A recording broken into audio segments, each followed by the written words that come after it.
రెండోది ఆమె చెప్పిన మాటల్లో తప్పని నేను అనట్లేదు. కాకపోతే ఇప్పుడు ఎవరైనా చక్కగా నిండుగా గాజులు వేసుకొని, బొట్టు పెట్టుకొని, ఇది నా ప్రాణం. నాకు ఈ గాజులు, బొట్టు తీసేయవలసిన పరిస్థితి మా అమ్మకొచ్చింది. రేపు నాకు కూడా వస్తే ఎలా ఉంటుందో అని బాధపడతారు చూడు. అప్పుడు నిజమే గదా! అని ఆలోచించేవాళ్ళు కొంతమందుంటారు. కానీ సరే నువ్వు భర్త పోతే పువ్వులు తీయాలా, గాజులు తీయాలంటే అసలు భర్తున్నప్పుడు నువ్వు ఏం బొట్టు పెట్టుకున్నావు తల్లి? భర్తున్నప్పుడు నువ్వు ఏ గాజులేసుకొని మాట్లాడుతున్నావు తల్లి?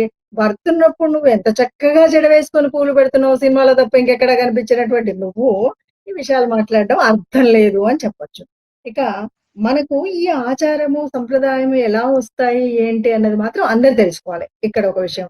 ఏంటంటే ఎవరిని కూడా మనం కించపరచడం అన్నది లేదు. పూర్వకాలంలో అంటే ఒకనాటి కాలంలో చెప్పాలంటే కొన్ని వందల సంవత్సరాల క్రితమే మనకు విధర్మీయుల పరిపాలన ఉన్నప్పుడు ఎవరైతే పెళ్లి కాకుండా ఉన్నారో వాళ్ళ మీద అనేక రకాల అరాచకాలు జరిగేటప్పుడు చాలా చిన్నప్పుడే పెళ్లి చేయడం అన్నది మన వాళ్ళు చేశారమ్మా. అది తర్వాత కూడా చాలా మంది మేము బాల్య వివాహాలను రద్దు చేసాం. ఇంకేదో ఇంకోదో చెప్పినా ఆ రోజు అమ్మాయిని రక్షించుకోవడం కోసం వివాహం అయితే మీదికి రారు అనే ఉద్దేశంగానే మనం ఆ రోజు ఆ పని చేశారు పెద్దలు. ఆ తర్వాతి కాలంలో తెలియకుండా ఏంటంటే అలా పెళ్ళిళ్ళయిన తర్వాత ఇప్పుడున్నట్టు మెడికల్ సైన్స్ అంతా పెరగలేదు కదా! కొన్నిసార్లు కర్మగాలి భర్తలు చనిపోతే, పిల్లలు చిన్నగా ఉన్నప్పుడు అంటే ఈ అమ్మాయి చిన్న వయసులో ఉన్నప్పుడు ఏమవుతుంది? బొట్టు, గాజులు ఇందాక ఆవిడ చెప్పినట్టు చాలా నిజంగానే అందంగా కనపడతారు. ఎంత మామూలు స్త్రీ కూడా బొట్టు, గాజులు, కాటుక ఇవి పెట్టుకున్నప్పుడు చక్కగా అందంగా కనపడతారు. పూలు పెట్టుకుంటే పూలెందుకు పెడతారు? మ స ముఖ్యంగా పూలు పెట్టుకున్నప్పుడు ఒక రకమైన ఒక అట్రాక్షన్ ఉంటుంది అనే దృష్టి కూడా ఉంటుంది కదా! అందుకే కదా పెళ్ళైనప్పుడు, శోభనం అప్పుడు ఎన్ని పూలు ఎందుకు పెడతారంటే అందుకే. మరి అలా పెట్టినప్పుడు తెలియకుండానే ఈ అమ్మాయి అంటే దుర్మార్గులుంటారు, దుష్టులుంటారు. ఇంట్లో వాళ్ళు కూడా ఏ దృష్టి ఎలాంటిదో అనే భావంతో ఆనాడు ఉమ్మడి కుటుంబాలు. బావలుండేవాళ్ళు, మరుదులుండేవాళ్ళు, మగవాళ్ళుండేవాళ్ళు. ఇలాంటి సమయంలో ఈ అమ్మాయి వయసులో ఉన్న అమ్మాయికి ఈ లేనిపోని కష్టం మనం ఇంకొకటి తేవడం ఎందుకు అనే దృష్టితో అంత అందంగా కనపడుకుంటేనే బావుంటుంది అని కన్న తల్లిదండ్రులు కూడా అనుకునేవాళ్ళు. ఆ కాలంలో ఆ అవసరానుకూలంగా అప్పుడు ఆ బొట్టు అవి తీయడం అనేది అందుకని పెట్టుకున్నటువంటిదే తప్ప, ఈరోజు అమ్మ 40 ఏళ్ళొస్తే గూడా పెళ్లి చేసుకొని మనకి, తర్వాత 40 ఏళ్ళు పెళ్లయ్యే వరకు ఉన్నది. ఆ తర్వాత ఎంతకాలం ఉంటామో దెలవదు. సరే సగం మంది సింగిల్ పేరెంట్‌గా ఉండేవాళ్ళున్నారు. ఇంకా కొంతమంది పెళ్ళిళ్ళవుతాయి. తర్వాత విడిపోయి విడిగా ఉండేటువంటి అస్తవ్యస్తంగా ఉన్న ఈ సమాజంలో ఈ టాపిక్ నువ్వు మాట్లాడడం అవసరమే లేదు ఒకటి. మనం చెప్తాం లలాట పలకే తిలకం అని.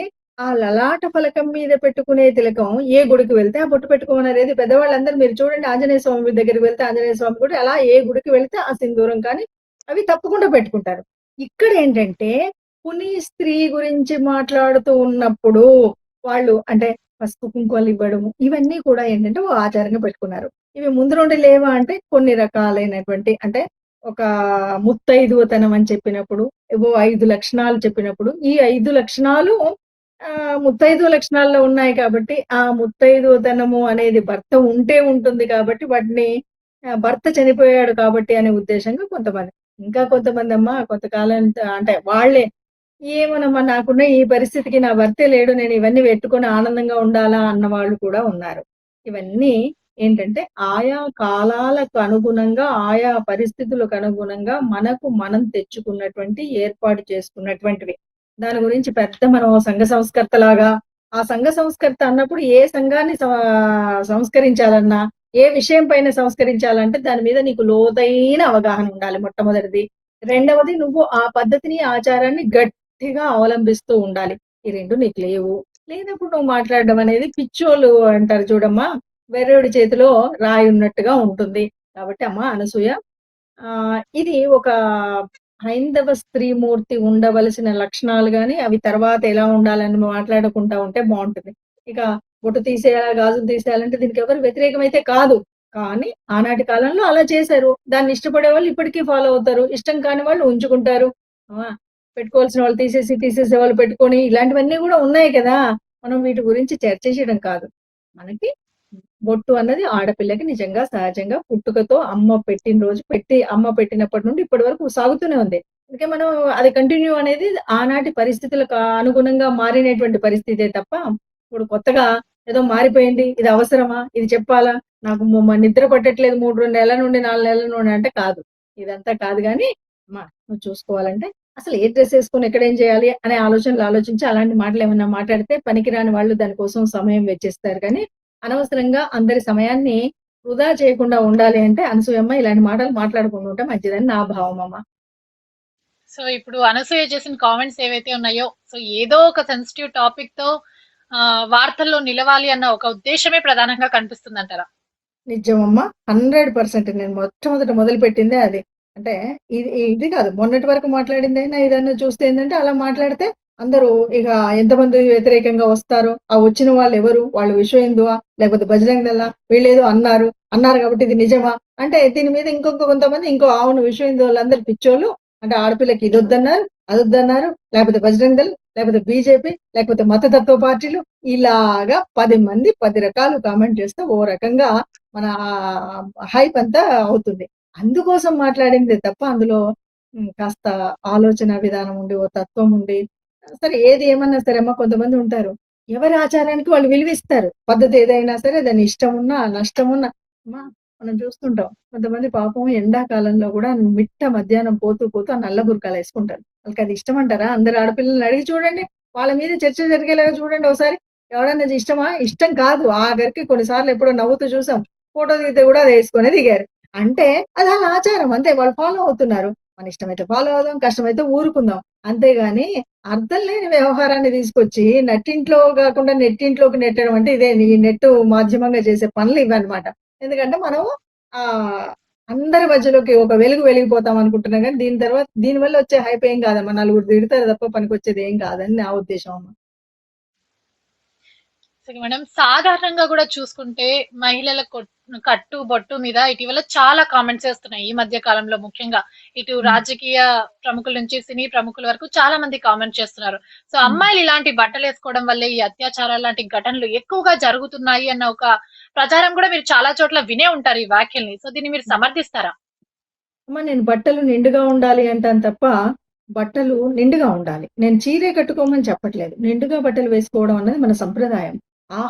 ఆహార్యం ఇవన్నీ కూడా మన సంస్కృతిలో ఒక భాగం. నిండుగా బట్టలు వేసుకొని ఎవరిని కూడా ప్రేరేపించకుండా అంటే ఎలా ఉంటుందంటే తల్లి, ఇప్పుడు కొంతమంది ఇలాంటప్పుడు కూడా నేను చూసాను. ఫెమినిస్టులు, కమ్యూనిస్టులు అమ్మ నిండుగా బట్టలేసుకోవాలంటే వాళ్ళన్నమాట నేను బాగా ఇప్పటికి నేను ఇలాగే ఒక లైవ్‌లో పాల్గొన్నప్పుడు వాళ్ళన్నమాట ఏంటంటే, అమ్మ మీరు చెప్తున్నారు కానీ వేరే చోట ముసలి వాళ్ళని అది చేశారు. లేపోతే నిండుగా బట్టలేసుకున్న వాళ్ళని పాడు చేశారంటే ఇక్కడ ఒక మాట చెప్పాలమ్మ. ఎవరైతే పిచ్చి గాడిదలు ఇలా సగం సగం బట్టలు వేసుకొని ఒళ్ళంతా కనబడేలాగా పిచ్చిగా ఉంటే ఇక్కడ ప్రొవోక్ అయినటువంటి గాడిదలు ఎవరైతే ఉన్నారో ఈ ప్రొవోక్ అవ్వడం వల్ల ఇంకొక చోట దాని ఫలితం కనిపిస్తుంది. ఆ ఆవేశాన్ని అమాయకులైన వాళ్ళ మీద చూపెట్టడానికి అది ఫలిస్తుంది. కాబట్టి బట్టలనేది ఎప్పుడు కూడా నిండుగా వేసుకోవడమే సహజమైన లక్షణం. మనం నిండుగా కప్పుకోవాలి. ఆడపిల్ల అంటేనే అమ్మ అవుతుంది రేపటికి. అమ్మతనం ఉండాలి అంటే నిండుగా బట్టలు కట్టుకోవడం తప్పు. ఇంకా తప్పు అని చెప్పేలాగా ఉంటుంది గదా! అంటే సగం కట్టుకుంటే మీకెందుకు? మా ఇష్టం. మాకు కన్వీనియంట్ అంటే, ఏం కన్వీనియంట్? నువ్వేమైనా షటిల్ ఆడుతున్నావా? షటిల్ డ్రెస్ ఏసుకొని ఆడు. నువ్వు స్విమ్మింగ్‌కి వెళ్తున్నావా? స్విమ్మింగ్ డ్రెస్ ఏసుకో. నేర్చుకో. అక్కడి నుండి బయటకొచ్చేది మాత్రం ఆడపిల్లలాగానే రమ్మని మనం చెప్తున్నాం. ఆడపిల్ల ఆడపిల్లలాగుండాలి. స్త్రీమూర్తి స్త్రీమూర్తిలాగే ఉండాలి. నువ్వు ఉద్యోగరీత్యా చేయాల్సినటువంటి కొన్ని సార్లు పాపం భర్తుండడు. ఏదో ఉద్యోగం చేస్తారు. ఏదో హెయిర్ వాష్ జాబే చేస్తున్నారనుకోండమ్మా వాళ్ళకి డ్రెస్ అదే వేసుకోవాలి. కానీ నువ్వు కిందకి ఎప్పుడైతే నీ డ్యూటీ వదిలావో అప్పుడు నువ్వు ఒక అమ్మవుతావు కదా! ఒక స్త్రీమూర్తివి గదా! అప్పుడు నువ్వు ఎలా ఉండాలో అలాగే ఉండాలి. ఓ షటిల్ ఏసుకొని ఆడేవాళ్ళని నేను చీర కట్టుకొని ఆడమంటే నవ్వుతారు. అది వాళ్ళ ఫీల్డ్. వాళ్ళక్కడ అదే చెయ్యాలి. వాళ్ళు ఆ డ్రెస్‌లోనే వేసుకోవాలి. అది సంబంధితమే. ఎందుకంటే ఈరోజు ఉన్నటువంటి పరిస్థితుల్లో పొట్ట పోషించుకోవాలంటే ఏదో రకాలైనటువంటి పనులు చేసుకుంటున్నారు కాబట్టి ఎవరి పనులు వాళ్ళు అలా చేసుకుంటారు. అంతెందుకమ్మా ఈ అమ్మగారు సినిమా ఫీల్డ్‌లో ఉండి ఆమె ఎన్ని బట్టలేసుకుంటుంది, ఎట్లేసుకుంటుంది పోతే పోయింది నీ ఇష్టం అనే అంటున్నాం గదా! నీ ఇష్టం వచ్చినట్టు యేసుకున్న ఆఖరికి నువ్వు పనికి రానప్పుడు కూడా అడ్డదిడ్డంగా వేసుకొని మళ్ళీ అదొక పెద్ద కాంట్రోవర్సీ జేస్తావు. అలా కాదు. బట్టలు ఎలా వేసుకోవాలి అంటే నిండుగా వేసుకోవాలి. నేనైతే చెప్పేదేంటంటే నిండుగా వేసుకోవాలి. ఇంకో మాట కూడా చెప్తున్నా. ఇలా అని ఆడవాళ్ళే కాదు మగపిల్లలు కూడా నిజంగానే నిండుగా వేసుకోవాలి. ఏదో సగం సగం వేసుకొని తిరగమని మనమేమన్నా ఆదిమానవులమా? అడవిలో తిరిగే మనుషులమా? మనుషులం కదా!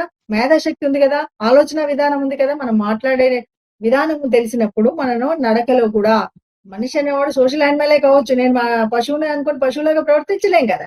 మనిషి మనిషిలాగే ప్రవర్తించాలి. మనిషికున్నటువంటి పద్ధతులను మనం పాటించాలి. ఆచారాలను పాటించాలి. డ్రెస్సింగ్ విషయానికొస్తే 100 కాదమ్మా 200% చెప్తున్నాను. ఒళ్ళంతా కనబడేలాగా ఉండకూడదు. అందులో గూడా మాతృత్వానికి ఒక విలువుంది కదా! పన్యాలన్నీ బయట పెట్టుకొని నడవడమే స్టైల్ అంటే కాదు కదా! పన్యం ఒక మాతృత్వ స్థానం. బిడ్డకు పాలిచ్చి పోషించే తల్లి ఎప్పుడు కూడా ఎక్కడో కాదు కదా! మనమేమో ఆనాటి చంద్రమతి దేవిలాగా మంగళసూత్రాలు కూడా కనపడకుండా ఉండేంత పాతివ్రత్యమని మనం చెప్పట్లేదు. మనందరం ఇప్పుడు నార్మల్. అసలు మంగళసూత్రాలే వేసుకోకుండా తిరిగే మీరందరూ కూడా ఇవన్నీ మాట్లాడాల్సిన అవసరమే లేదు. కానీ మనకు మంగళసూత్రాలు వేసుకుంటేనే మొగుడుంటాడా? లేడా? అని ఇవన్నీ మాట్లాడుతున్నారు కదా! ఇంకా ఇవన్నీ గదా! నేనవన్నీ చెప్పట్లేదు. మన సంప్రదాయం ఇది. ఓ దానికి కటిబద్ధమై ఉన్నాం. ఆ పద్ధతిని పాటిద్దాం. ఇష్టం లేదు మార్చుకొని ఉండండి. 10 మందికి పరువు తీసే పనులు మాత్రం చేయొద్దు.